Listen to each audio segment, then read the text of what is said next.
stakes could not have been higher in Doha as the 2015 Longines Global Champions Tour reached its dramatic climax.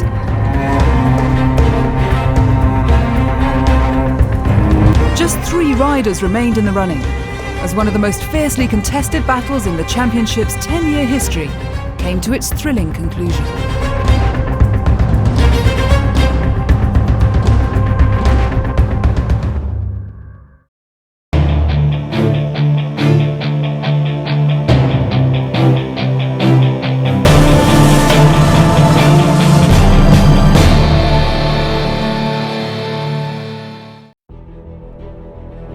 Qatar's world-class facilities of SHAQAB provided the setting, as world number 1, Scott Brash, aiming for an historical 3rd consecutive title win, squared up against Portugal's Luciana Diniz and Olympic silver medalist Rolf-Göran Bengtsson. As the field gathered for the much-anticipated final showdown, there was little doubt as to who would emerge victorious. I think Luciana Diniz has a very good chance. However, I'll put my money on Scott Brash.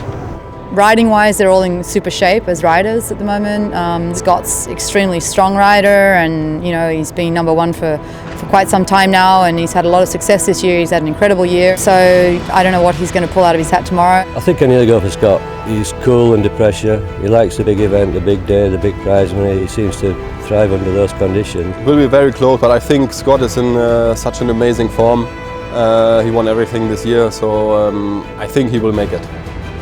A gripping jump-off at the previous round in Vienna and a glorious win for Luciana Diniz on winning mood had ensured the 15th and final round would be one to remember. What a class ride, what a competition, absolutely. Talk about going to the wire. With a €1 million bonus at stake, to be shared amongst the top 18 finishers, just 3 riders were in the hunt for the elusive Tour crown. Scott Brash topped the leaderboard on 279 points, with Luciana just 2 behind, Rolf-Göran Bengtsson a close 3rd on 269. If Scott or Luciana finish 5th or higher in Doha, the best rank would decide the championship, but an outright win for Rolf could claim him the title, providing his rivals finish 4th or below.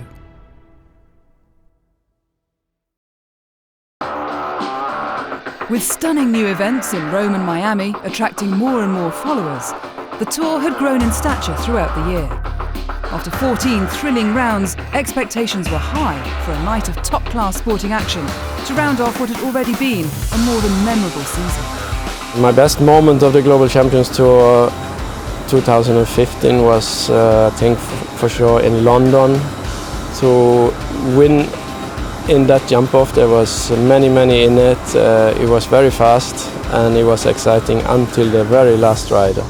I had 2 really good seconds and they were both really close. Second in London, which I suppose you have to say was the best one. Rolf-Goran Bengtsson was in the lead. I nearly caught him. It was really fast. You think back and think, oh, where could I save those vital hundredths of a second? We surely got him. Come on, leave it up. Oh, he's done it. 30 from no, not quite. I've had a lot of good moments throughout the year. Starting off in Miami Beach was a special moment, and also in Monaco this year with Hello Milady. She's an up-and-coming horse and she won, and that was took me by surprise. Brilliant, Scott Brash wins. So that was a really wonderful moment in the series. I was also second in Monte Carlo. Scott Brash came after me and went faster and just hit me by a few hundredths again. I am a winner and I like to win, and I always go to win. Some people play the percentages, but I always go in there and I try to win whatever. And if you get beat, you get beat, you have to kind of live with that, and it's part of the job. Madrid was very special for many reasons, because I've been there with Diniz some other times and we missed the podium sometimes, not only one time. So coming to that last line on that Grand Prix was the same line at the European Championship, where I had one down 2 years ago and I missed the podium. There was something like, wow, it's a challenge, It came everything in my head just before I came that last line. And that was a really special moment. I jumped that vertical and it clear. It was like, it was a really special moment. With the championship hanging on a knife edge, the 3 remaining challengers were feeling the tension. It's really nice to be here and this opportunity to be in the podium already with these two guys. So I feel very excited about the final. We are very, very close in the top. I'm number 3. So it's still not over. It's still open even if it's tight. If only one person could win it, it wouldn't be as exciting. If 3 people can win it, it's very exciting for the sport. All 3 of us have a chance. So yeah, I think we're all going to be trying our best.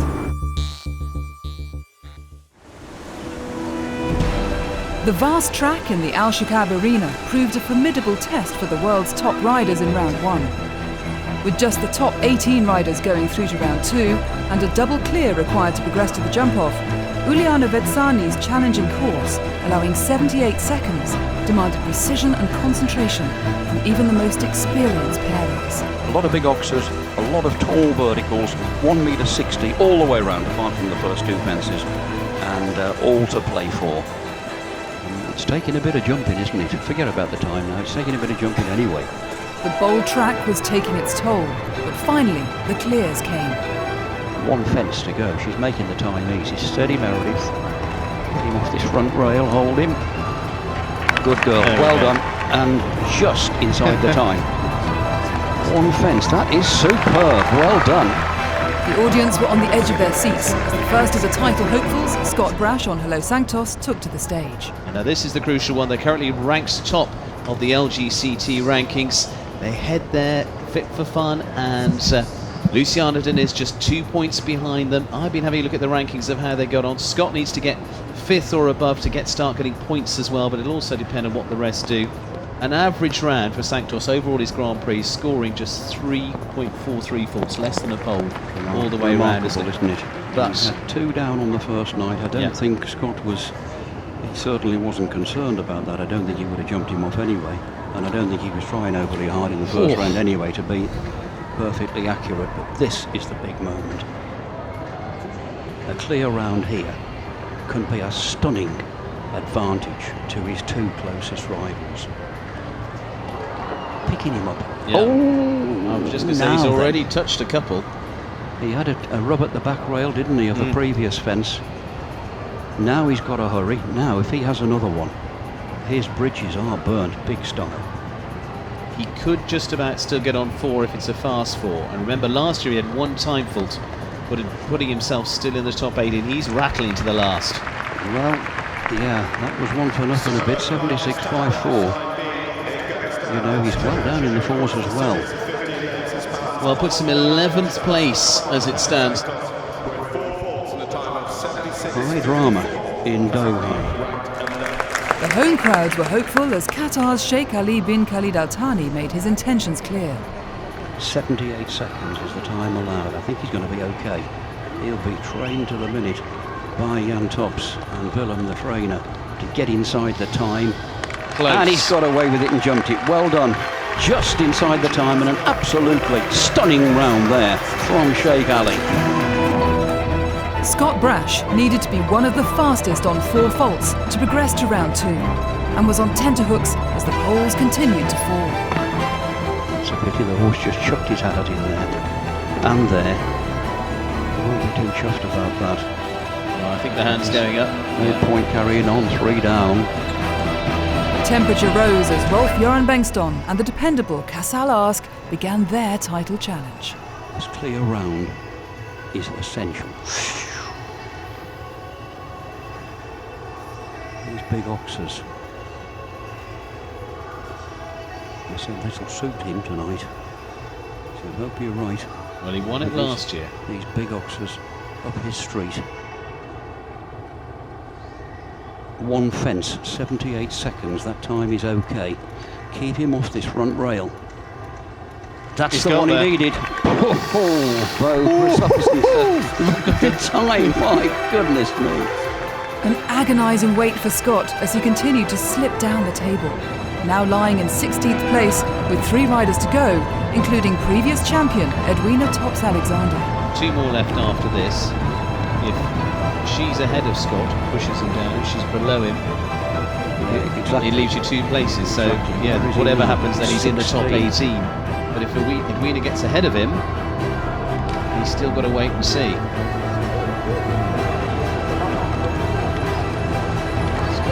76.54. It's going to be very, very close. 77.23 on the 4. She drops below him into 18th position. Fredwina tops Alexander, so we'll get him there. The arena fell silent as the final title contender, Luciana Diniz on Fit for Fun, entered the ring. Well, Rolf-Göran Bengtsson, best of the scores so far, clears 77.33. Scott Brash, he will make it through to round 2 now, but he's coming from behind on the 4 faults. Luciana Diniz is the one really that can shake this up and has the chance to grip this championship yet. But this is the round that could change the championship. Definitely. It all revolves around this. Steady. Wait. Push. Now, this bogey fence. One of many. Disunited round the corner, if you please, and jumps it.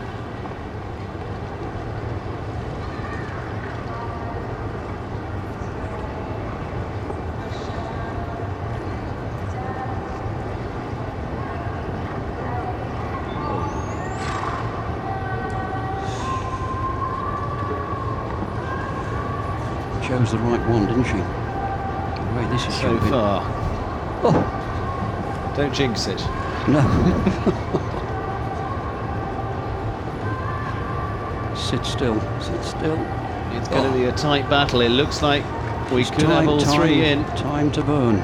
Wait. And we do. Oh.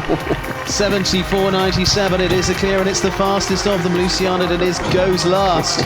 Rolf-Göran Bengtsson goes second from last at the moment. Scott Brash, well, he's got a little bit of a battle for once. He's coming from behind. He is going to be in that top 80 because we've got 1 left to go. She's going to take all the beating because she's going to be behind Rolf-Göran. The top 18 riders progress to the second round, with all 3 of the title hopefuls still in contention. With the championship hanging in the balance on 4 faults and first to go, Scott Brash would have it all to do to keep his aspirations alive.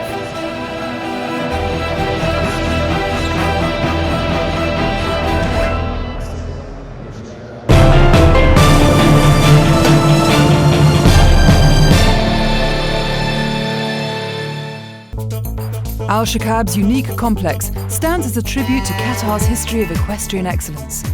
Spread over 980,000 square metres, with a stable capacity for more than 400 horses, it proves the perfect destination for the series' dramatic finale. The infrastructure that we have here, it's an exceptional infrastructure. You don't see the diversity that you could experience here anywhere in the world. Our vision and mission is really revolving and building in the Arabian horses and the horse industry in general. So the opportunity that we have here by hosting such a beautiful event, such an international event, it's also giving the opportunity for the whole nation here to come and experience an amazing event. Being part of the tour has played a big role in bringing Qatar's national team into the limelight. 5 years ago or 6 years ago, you don't see this level here in Qatar. You don't see these riders and these horses. Actually, myself, when I see my videos 6 years ago, I see I look terrible. This wasn't me. The Global Championship helped us really to grow up in this sport, and we learn a lot from it. Training under Jan Tops, the tour founder and president, has helped them achieve more than they imagined possible. So Jan, he has something special. He always give us real confidence when he's with us in the ring. He give small tips, but it sounds a lot. I remember last year, in 2014, he was telling me that I want to climb up to the top 50. And I'm surprised that I'm in the top 30, not in the top 50. But what of their dreams of Rio in 2016? The goal was to get qualified for the Olympics next year in Rio. There was only 1 spot. They did that goal that they can go next year to compete there. They had a good season and I'm very proud of them. The team is carving a path for the younger generation, currently following special programs at the circuit in the hope of becoming the future elite riders. We consider them to come here to learn firstly about their culture, their relationship with the horses, and then after that they could decide themselves which discipline to go, or if they wanted to just stop then. So we believe and strongly believe that we will be the main source of contribution to the Federation of future champions. We will, I'm not going to tell you when, but we will have a champion on the podium in the Olympics graduated from SHAQAB. Beneath the bright lights of the Qatari capital, an electric atmosphere greeted the riders as they assessed the course for round 2. Facing bigger fences, but a more generous time of 77 seconds, Scott Brash and Hello Sanctos were the first to take up the challenge, knowing only a faultless round would keep them in the game. You see the steely glare that comes on his eyes once again, fixed and focused, as we've seen so many times before. He won't know how the time is, being the first to go. Nobody to tell him, so he's rushing a little bit. Now 2 big fences, 18 metres 50. Oh. Not his night, is it? No. Well, it comes down to the rest. Rolf has still got to win to get ahead. Luciana is the one who's got the biggest chance of spoiling the party at the moment by finishing ahead of him. With Scott now forced to watch from the sidelines, home eyes were on Sheikh Ali Ben Khalid Al Thani as he chased the elusive double clear. He dearly wants to do this. Up he goes, good man, new leader again. Produces the clear. Meredith Michaels Beerbaum battled hard for a place in the final. This horse has all the power. I mean, another one. Well, that's the one. Double clear for Meredith Michaels Beerbaum. A little bit of a heart stopper in there in the middle. Leaving just Rolf-Göran Bengtsson and Luciana Diniz vying for the top spot. What he's got to go and do is just put the clear in the bag and keep himself in the hunt. 1 fence. Go on, up he goes. Now, it still sustains it. What a ride from the former European champion. This is the big danger. This is the pivotal turning point, one way or another, of this competition. Up. Good girl, well done. So, Luciana Diniz goes through, and it is a clear, so we have a jump off of 4 of them. The crowds readied themselves for the final jump-off of the season. With Scott Brash pushed down the order to 8th place, it meant he was no longer in contention for the 2015 title. Sheikh Ali bin Khalid Al Thani would lead the way in the jump-off on 1st Division, with Meredith Michaels Beerbaum and Fibonacci to follow. Rolf-Göran Bengtsson and Cassel Ask the penultimate pairing, with Luciana Diniz and Fit for Fun the last to go. Sheikh Ali bin Khalid Al Thani and the 10-year-old 1st Division. Now time to move up into the Premier League if they can take this one. Just watch and enjoy, because he's got to set a mighty target here. He's sure of 4th. He wants podium here. He's got to be quick. He's got nothing to lose by going quick. There's not so many troublesome fences here. Got to jump this fence here. Good horse to jump that. Takes straight across the corner, takes a stride out. He's got to do that. No. But he's paid the penalty for it, and a long, long run here to the last fence. He's not a speed machine, 1st Division, a very good horse indeed, and a very good man. But this is not tailor-made for him. Not with those coming right behind him. Forcing him into making mistakes. He had to do what he did. Couldn't avoid it. Well, finishes on the 8 in the end, 37.29, a valiant effort, but unfortunately coupled down on race for Sheikh Ali bin Khalid Al Thani and 1st Division. Let's get into Meredith, because this big long striding horse here, he's had a major blip 2 nights ago. She's come through that like a hero. Just galloping. He's a careful, clean jumping horse. This could give him something to do. Yeah. Hugely experienced rider, Meredith. 3 World Cups behind her. And this is quick. Great shot. Now across on the angle, 19 seconds coming out of there. Let's go from here.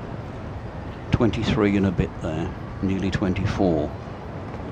Great angle there, what a great stride that was, and now she can gallop him to the last. She's got nothing to lose. She's got to set him a formidable target, and she's done it. A brilliant round there from Meredith Michaels Beerbaum. 36.55. Is it enough? You know, normally, as I said, Rolf's horse and Luciana's horse would be just a bit faster than that. That's no disrespect to him, but at all. But the first 2 horses would be superseded normally by the second 2 against the clock. This is the big one. Absolutely. This is the very big one. Only a clear will do, and it has to be. He's not out to beat Meredith Michaels-Beerbaum. How much has he got to do to stop Luciana on a galloping machine that doesn't have fences down? Hardly ever. Remember last year. He's away. Look at him. Look at him. This has got to be. This is a pressure round of all pressure rounds. He's got to find something remarkable without blasting him too much and having one down. Great shot. Picks him up over there, carries him over that. Turn.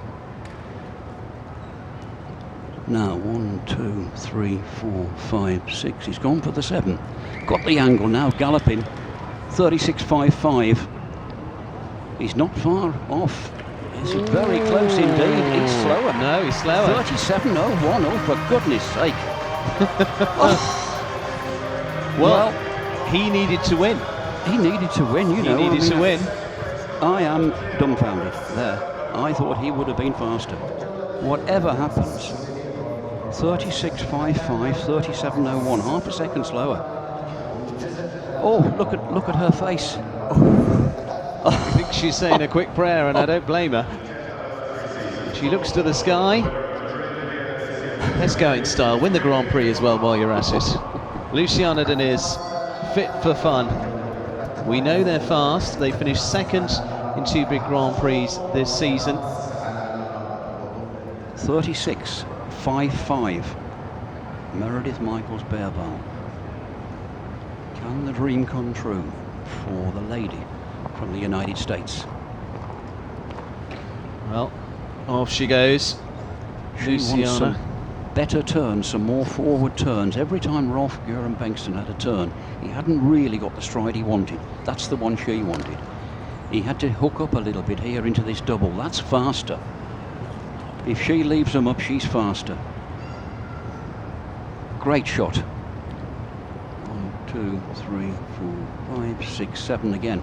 Kicks him, kicks her, and gallops to the last. There's the time to beat. You don't need me to tell you. She's got it. Leave it up. Well, there you go. 36.10. There's your winner. What a finish. What a finish. Luciana Diniz takes the Grand Prix, takes the championship title. It's as simple as that. She's finally done it. What an amazing achievement. And let's not also get away from the achievement of Rolf-Göran Bengtsson. Oh, absolutely. I feel for Rolf, but I celebrate with her. A memorable moment for Luciana Diniz with her emphatic Grand Prix win in Doha, meaning the championship was finally hers. A valiant effort though from Sheikh Ali bin Khalid Al Thani in 4th, and Meredith Michaels-Beerbaum in 2nd place, pushing Rolf-Göran Bengtsson into 3rd. Despite narrowly missing out on the top spot of the leaderboard, he was upbeat about the future. I should not say disappointed. I was hoping that I should do a little bit more here today in the jump off. I went a little bit too careful. Casalask has been very, very consistent during this season here. We can come back and try again. Taking 2nd place on the championship podium, Scott was content to relinquish his title to a deserving victor. I gave her the armband, yeah, and I just told her that I thought she deserved it. Her horse jumped unbelievable tonight, and I had no problem giving her it when the horse jumps as good. At one stage I thought I was going to be 3rd, so happy to be up to 2nd, but yeah, disappointed to not hold on to the lead. Been knocked off at last hurdle. It's yeah, it's unfortunate, but I've done it to other people before, so you have to take it. The final standings put Bertram Allen in 10th place, after this year becoming the youngest rider ever to win a Tour Grand Prix. Sheikh Ali bin Khalid Al Thani finished 6th, while Rolf-Göran Bengtsson stayed in 3rd behind Scott Brash. But it was Luciana Diniz who had the last word, having clinched her 3rd Grand Prix of the season and 1st championship crown. I just said I'm going to focus on myself and know what my horse can do, and I'm just going to be with her there. Together we are one, and that was my strategy today. Just focus on, both of us, and I rode with love.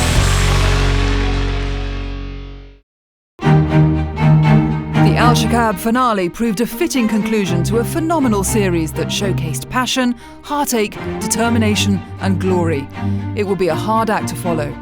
But the Tour returns next year, promising even more with a new groundbreaking Global Champions League team competition. I think the Global Champions Tour League for next year will be very, very exciting. I think it will make a difference to fans because I think it becomes even more popular. Hopefully one day our sport can be along the likes of golf and tennis and Formula One. For the fans and riders alike, 2016 looks set to be another gripping season, uniting iconic destinations with show jumping's elite in the true spirit of the Global Champions Tour.